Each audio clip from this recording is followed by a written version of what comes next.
Welcome back, friends. Today I want to talk to you about the dark sides of being a nurse practitioner. Did that sound effectively evil? I don't think it did. I mean, I'm not an actress. Maybe I want to be, but here's the thing. There are a lot of concessions you make when you go back to school to be a nurse practitioner. Things that you give up or that you assume that are less desirable than it was when you were working at the bedside. I think as long as you are aware of what those things are, it makes making difficult choices a little bit easier. But I don't talk about them a lot, in part because to me they're kind of minor, but also in part because I just love this profession and I tend to focus so much about the positives of it. It's been recently brought to my attention by some friends that I need to be more transparent about what the downsides are. So this video we're going to talk about reasons why you may not want to become a nurse practitioner. If we haven't met yet, my name is Bree. I'm a nurse practitioner. I make content for nurses, NPs, and students. Welcome.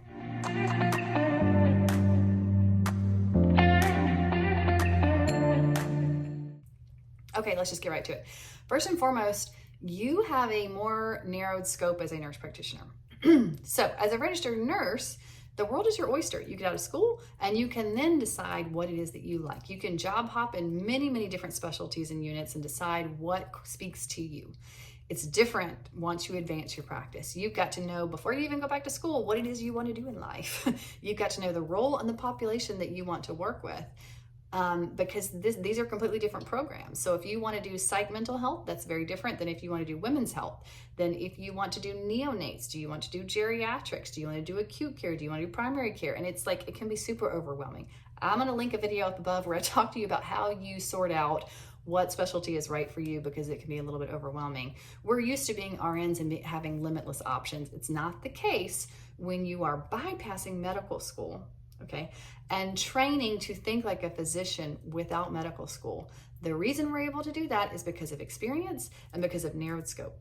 Those are the reasons. So because of this narrowed scope, you have less mobility. It's not going to be as easy for you to hop roles as a nurse practitioner. I can't go work in a minute clinic and do primary care work because I'm acute care trained. If I wanted to do that, I would need to go back to school to get my postmasters and get a certification within that population and that role setting. Because of this, because it's sort of more narrowed, you're going to have less job options available to you. Which leads me to my second point, which is that there are fewer jobs. And the reason there are fewer jobs is because of reason number one, but also because in general, there are a ton of nurses who are leaving bedside. So supply far outpaces demand right now. And I don't care who you are, that is true. There is a problem with critical access hospitals, rural areas. There is a problem of geographic distribution of APPs in those areas. But in general, there are far more of us than there are jobs. Because of reasons number one and number two, and the length of time it takes to get credentialed within a facility, you're talking 6 months, you are going to be more stuck. It's not going to be as easy for you to just quit a job and pick up something somewhere else. You can't just leave and 2 weeks later find another job. It doesn't work that way. You are more committed to a job, and so there's more pressure upon you to find a place where you're going to be happy because you're a little bit more stuck. Downside number three is sort of also a positive, but we need to talk about the negative parts of that, and that is the fact that you are a mid-level. I think that's actually the appropriate term. Because as an APP, as a nurse practitioner, we ride the middle. We have our feet in two very different worlds. We were trained as nurses, we worked alongside nurses, and we interact like nurses. But now we are hand-tied to physicians, and physicians are our primary colleagues that we're spending the most of our time with. So we sort of are in this like island place. Like, I can see both sides. Piggybacked onto this is that you're probably going to be working in a much smaller group. So the amount of colleagues, peers that you're going to have is much, much smaller than when you were a nurse. I mean, the people you're going to be most connected with are other NPs or other PAs, people who do what you do. And there just aren't very many of us. The place where I work now, during a day shift, I have one, maybe two other people who are doing the same thing I'm doing.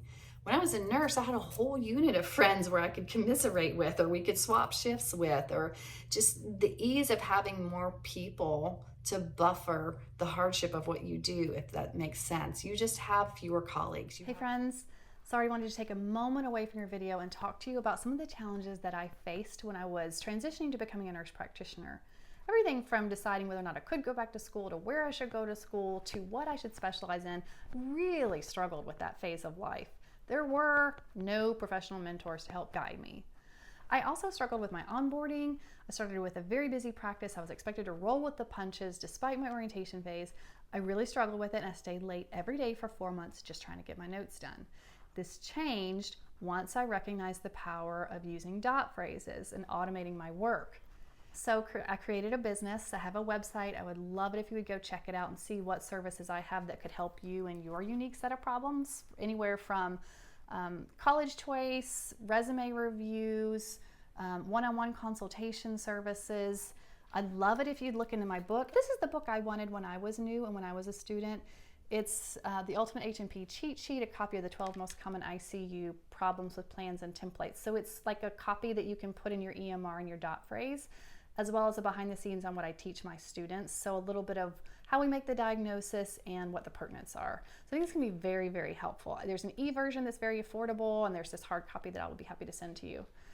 I also have noticed as an NP in a competitive market, in a program that interviews people a lot, when we have an open position, we can interview anywhere from 5 to 10 people, y'all. And apples to apples with the same level of experience and not knowing you, if you're coming in and you are unknown to us, the person who interviews the best is gonna get the job, period. Because people hire for personality, believe it.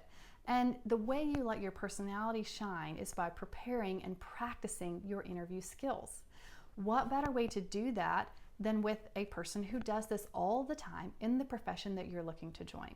So when you sign up for a mock interview with me, I am going to hand tailor a set of questions uniquely designed to target your weaknesses within the field that you're looking to go into. So we're going to do 30 to 45 minutes of questions followed by 15 to 30 minutes of review so that you can hone your skills, continue to practice, and when you go in for your interview, you can feel confident and let your personality shine. And this, friends, is what's going to get you job offers. So if you've been going to interviews and not getting offers, this is likely the reason. This has the power to reap massive rewards.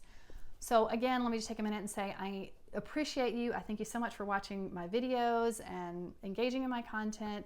And if you want to take the next step and check out my website, I would be ever so appreciative.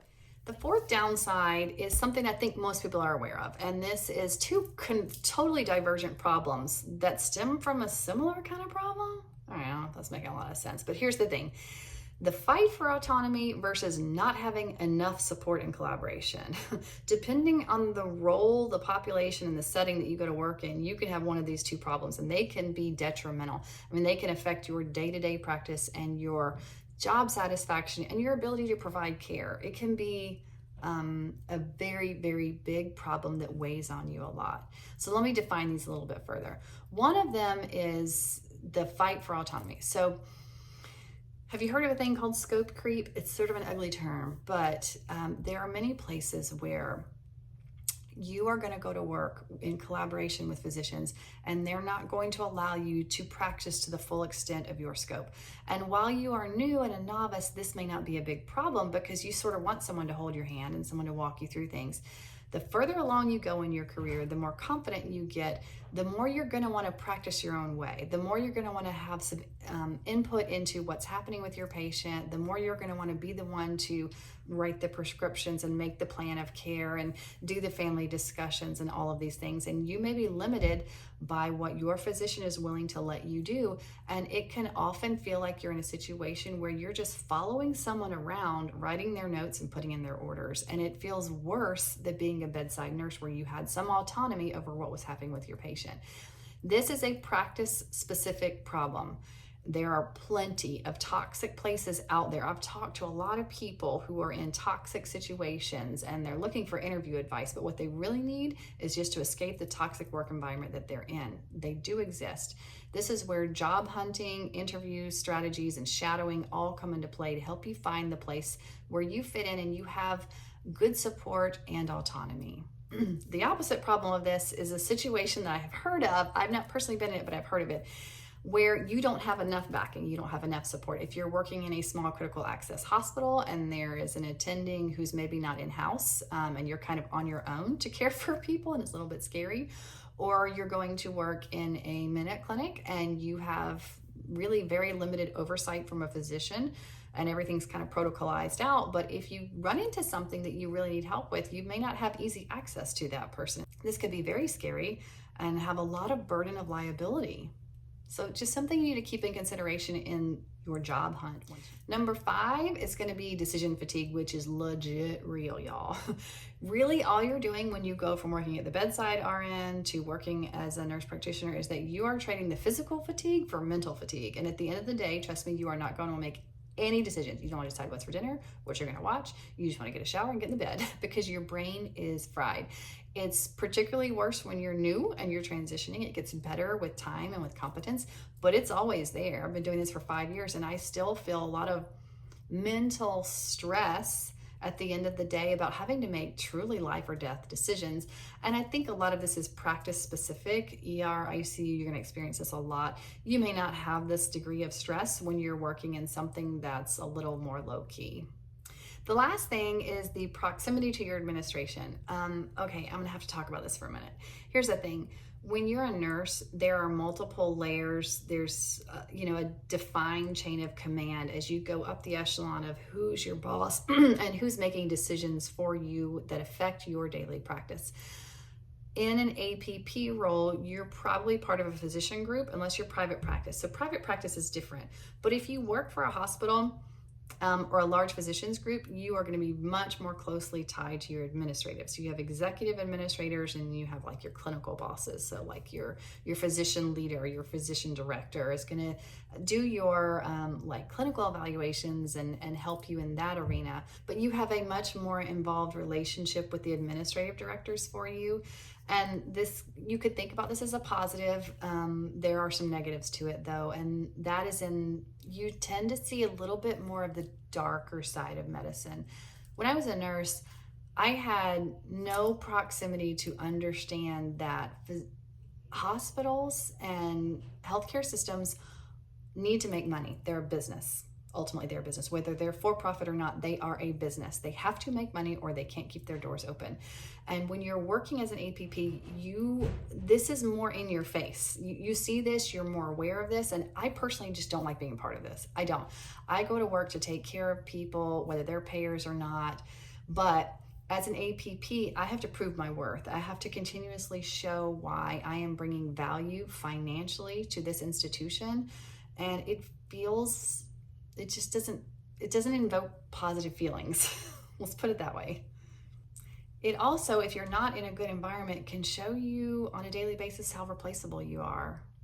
And often some of the things that you want to do schedule-wise or pay-wise, you have to get approved not through your clinical director, but through your administrative directors. And they are business folks. They don't work in the clinical arena. I used to hear physicians complain about this all the time. And until I was kind of in this role, I really didn't see how much it affects your work life. But you want to go to work for a group that has excellent financial and emotional support from your administrative team. It matters maybe more than you think it does. The last thing is a problem of recent times. COVID has changed absolutely everything. But in regards to pay, nurses are making significantly more than I am right now as a nurse practitioner. I think they are making more than most NPs. So if money is your main motivation, right now is not the time to go back to school. I don't know what will happen in the future, but yeah, you're not going to get paid as much as an NP as you have been, particularly if you're a travel nurse. So something to consider. There's probably a lot more. These are the things that seem apparent in my world and what I hear from people that I talk with. Let me know what y'all are experiencing, because I know there's a lot out there to it. But just bear in mind, these are just things that occur. There's no job in the world that doesn't have a con. All jobs have pros and cons. You have to weigh the balance of them and decide what's right for you. To me, these are kind of minor problems compared to the reward that I get from practicing as a nurse practitioner, but it's just part of it. So I've given you a lot to think about. These are just some things that you need to add into your list of pros and cons when you're considering going back to school or taking a job. Everything in life has positives and negatives, everything. And every job has pros and cons. You just have to weigh the balance of what they are to determine if it's right for you. To me, all of these things are far outweighed by the reward that I get from being a nurse practitioner, but this is going to vary highly depending on what your individual needs are. So just things to be aware of. It's not all sunshine and roses all the time. So it's not for everyone. Just things for you to think about.